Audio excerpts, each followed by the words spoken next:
The rebellion of the Alpujarras of 1568–71 was the second such revolt against the Castilian Crown in the mountainous Alpujarra region. The rebels were Moriscos, the nominally Catholic descendants of the Mudees following the first rebellion of the Alpujarras. By the 15th century, the reconquest of Spain by the Catholic powers had left only the Kingdom of Granada, part of Andalusia in southern Spain, in the hands of the Moors. In 1492 Granada city fell to the Catholic monarchs, Ferdinand of Aragon and Isabel of Castile, and under the terms of capitulation the whole region came under Christian rule. However, the Muslim inhabitants of the city soon revolted against Christian rule in 1499, followed by the mountain villages. This revolt was suppressed fairly quickly. By 1501, the Muslims under Christian rule were then obliged to convert to Christianity, becoming a nominally Catholic population known as Moriscos.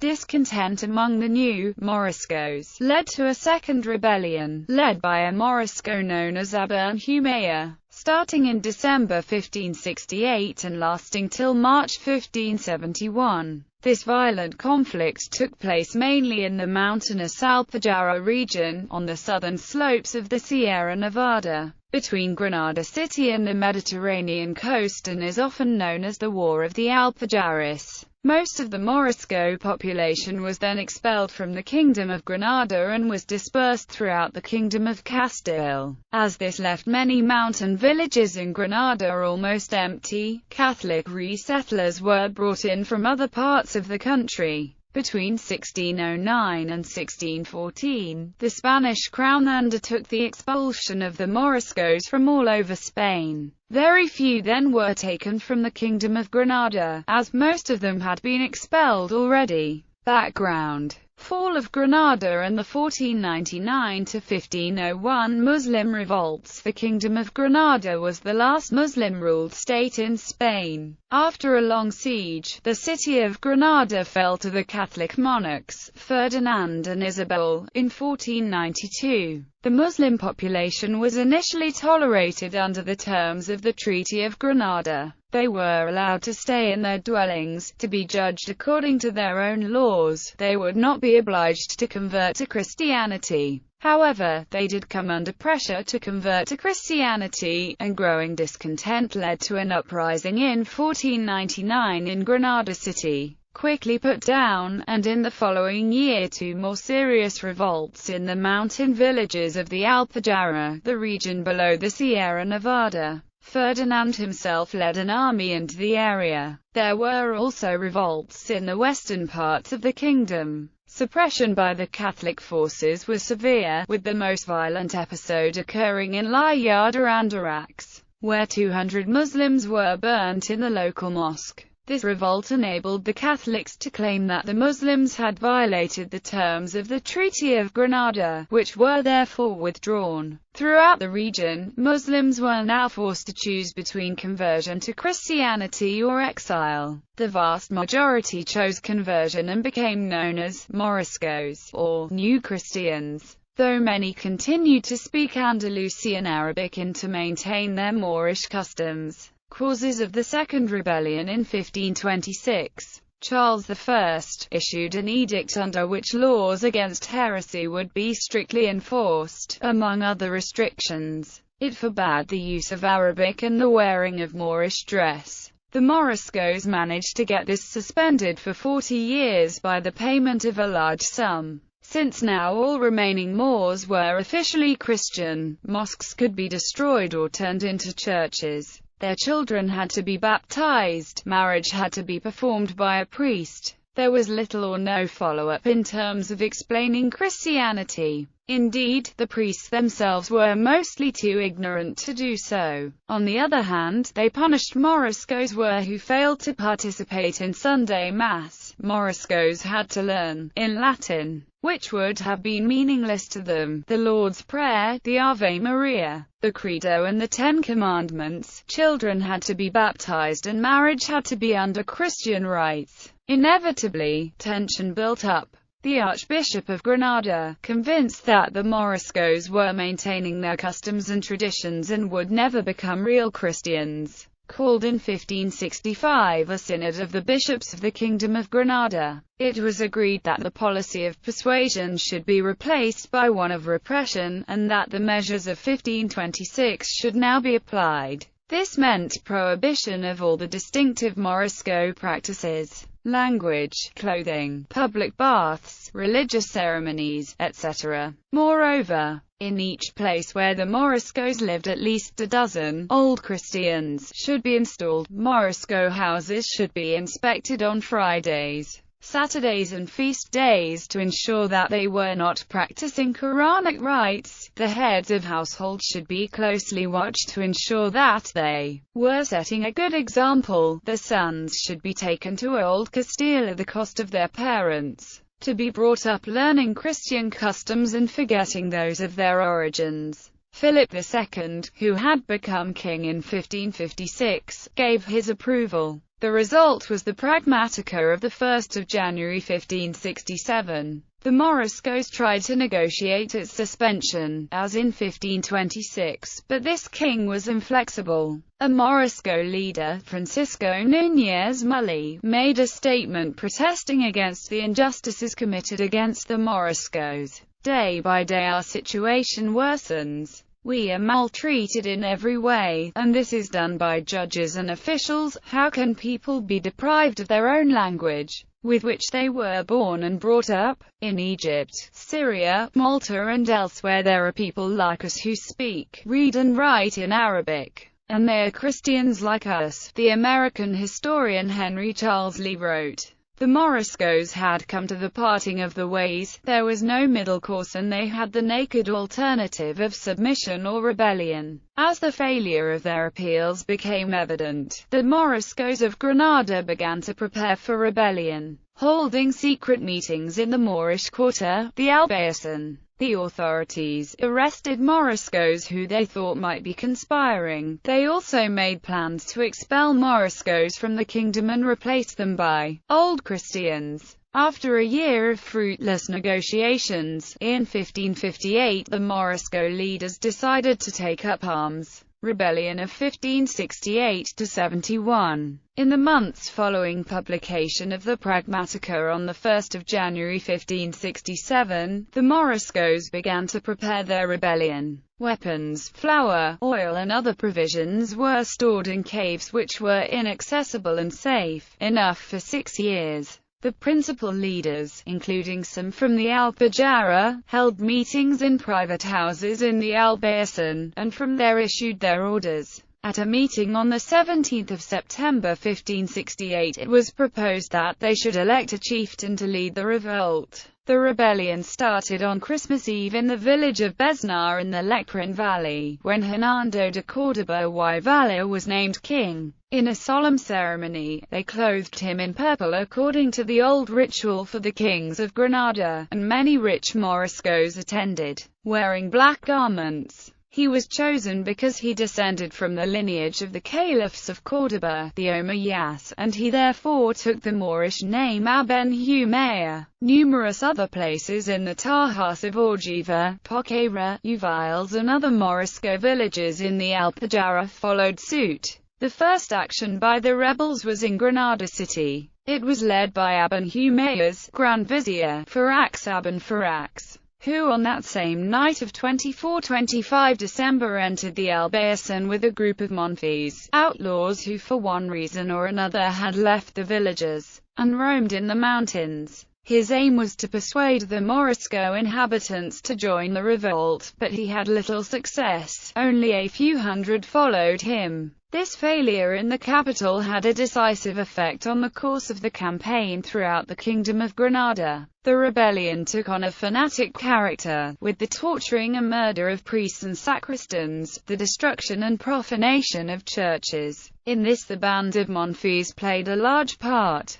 First phase. The Spanish campaign was led by the Marqués de Mondayar in the west of the Alpujarra and the Marqués de los Vélez in the east. Mondejar, coming from Granada in January 1569, had quick success over terrain which should have favored the defenders. He overcame the first natural obstacle, a bridge at Tablate, which the Moors had partially destroyed, and reached Orgiva in time to rescue Christians held captive in the tower. The first major battle was fought in a river valley east of Orgiva, where the Moors were defeated. An advanced detachment then contrived to cross a narrow ravine and climb a steep mountainside to reach the village of Bubian, in the Poqueira Valley, where Ibn Humayr had made his headquarters and the Moors had stored equipment and valuables. They were soon joined by the Marquess and the bulk of his army, taking a longer but safer route. In the next few days the army crossed the mountains and descended on Portregos and Pitters, again freeing Christian captives in the churches. From there the way was open to the villages further east. The American historian Henry Charles Lee wrote of Mondejar's short but brilliant campaign. Through heavy snows and intense cold and over almost inaccessible mountains he fought battle after battle, giving the enemy no respite and following up every advantage gained. The Moriscos speedily lost heart and sought terms of surrender. By the middle of February 1569, the rebellion was practically suppressed. Ibn Humayr was a wanderer, hiding in caves by day and seeking shelter by night in houses which had letters of surety. Indeed, at Portregos some Moorish leaders had attempted to negotiate surrender terms with Mondejar, who replied that he would intercede with King Philip, but that in the meantime the punishment of rebels must continue. If he did report to the king, this did him no good as it reinforced charges against him of undue clemency. In fact, the Christian campaign was compromised by a long-standing enmity between the two commanders,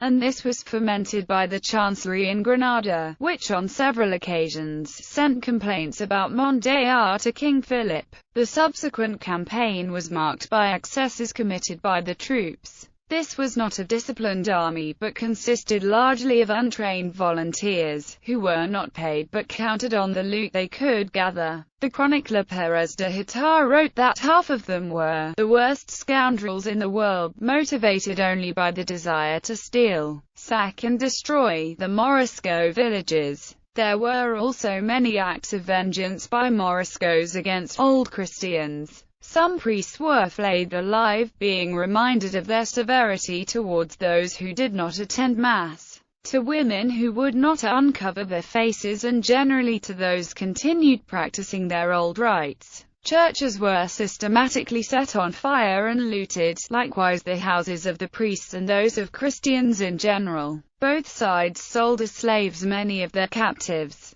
The Moriscos sold Christians to merchants from North Africa, in exchange for weapons. For their part, those whom the Christian soldiers captured, especially women, were regarded as war booty, and they were entitled to keep the takings for themselves as the Crown renounced the fifth part of the proceeds normally due. Chiefs and officers also took prisoners for themselves, including children. The Crown itself did benefit from the sale of slaves, as in the case of many of the Moors from Uviles who were sold at the market in Granada for the benefit of the king. This slavery, including women and children, was one of the reasons why the Morisco resistance persisted. Second phase. This lasted from March 1569 until January 1570. Now the initiative lay with the Morisco rebels, who had gained support as towns in the plain and elsewhere joined the revolt. Thus their number rose from 4,000 in 1569 to 25,000 in 1570, including some Berbers and Turks. Their tactic was to ambush their opponents, avoiding combat on open ground, relying on their knowledge of the intricate terrain of the Sierras and occupying the heights from which they could launch audacious attacks. The Spanish Navy was called upon to bring reinforcements to the army, and to protect the Granada coast against Ottoman reinforcements from North Africa. Third phase. This began in 1570. After King Philip had relieved the Marquess of Mondéjar of his command and appointed in his place his own half-brother, Don John of Austria, to take overall command, and the Marquis of Los Vélez to pursue operations in the eastern part of the kingdom. Lee describes Vélez as ambitious, arrogant and opinionated. He thrust himself into the war and mismanaged it at every turn, but he was a favorite of the king, who supported him through it all. Great preparations were made to give Don John a force which befitted his dignity and should speedily crush all resistance.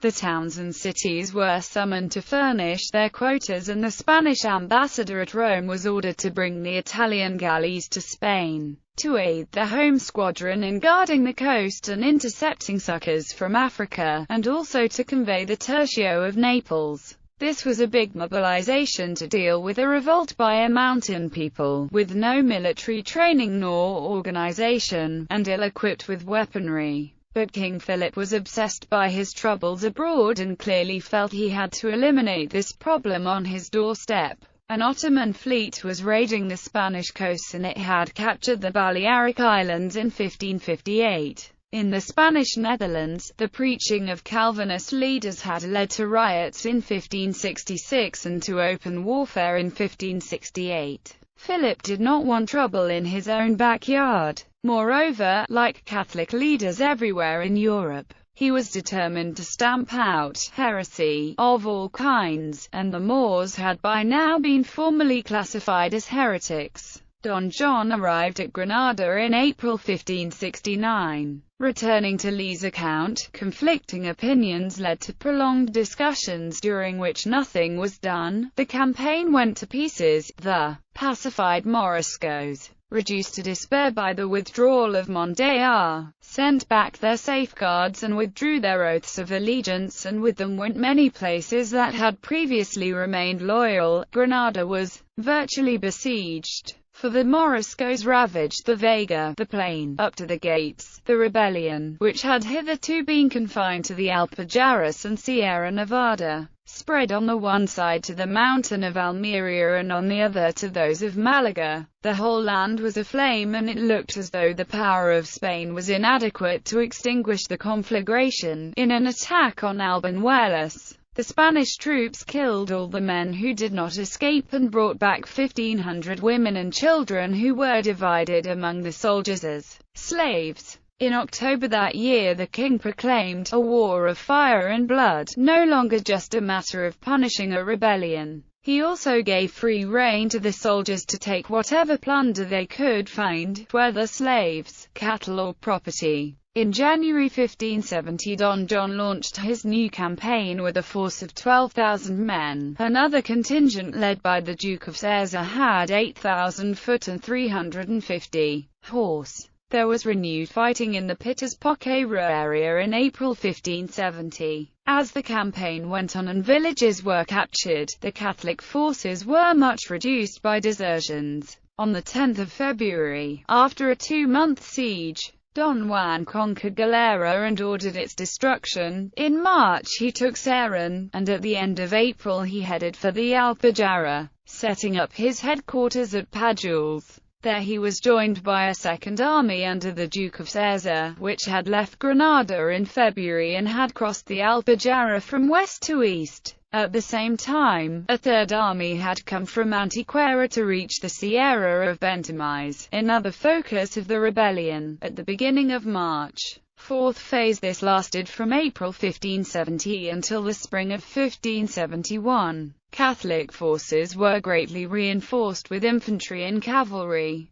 Led by Don John and the Duke of Sessa, they launched a new campaign, invading the Alpujarra, destroying houses and crops, putting men to the sword and taking prisoner all the women, children and elderly people whom they found in the path. Spain had strained every nerve and had raised an overwhelming force to accomplish what Mondéjar had done with a few thousand men a 12-month earlier. In May, King Abinabu at last accepted surrender terms, under which those who gave themselves up and handed over their weapons would have their lives spared. But when some Berbers appeared with stories of large reinforcements on their way, Abinabu decided to fight on. The reports here are muddled. Some say that 3 galleys which had just arrived from Algiers with arms, munitions and food turned back because they heard Abu was surrendering. However this may be, no such help reached the rebels, but the Catholics were given an excuse to resume hostilities.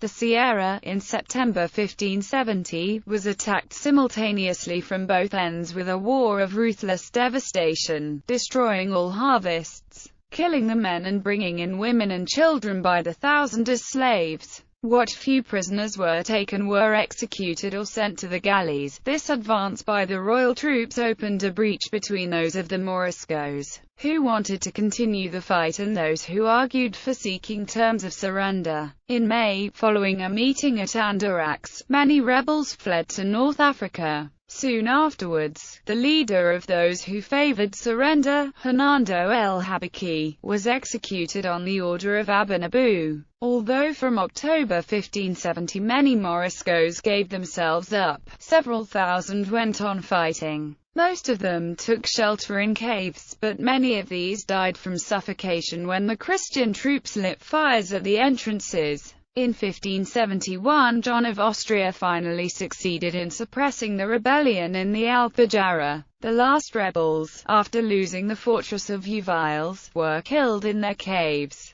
Among them Aben Abu, who was stabbed to death by his own followers in a cave near Betules. Resistance then collapsed. Diego Hurtado de Mendoza, the more enlightened of the contemporary Spanish sources, made a bitter comment. Day by day we fought our enemies, in the cold or the heat, hungry, lacking munitions, suffering continual injuries and deaths until we could confront our enemies. A warlike tribe, well armed and confident in terrain which favored them.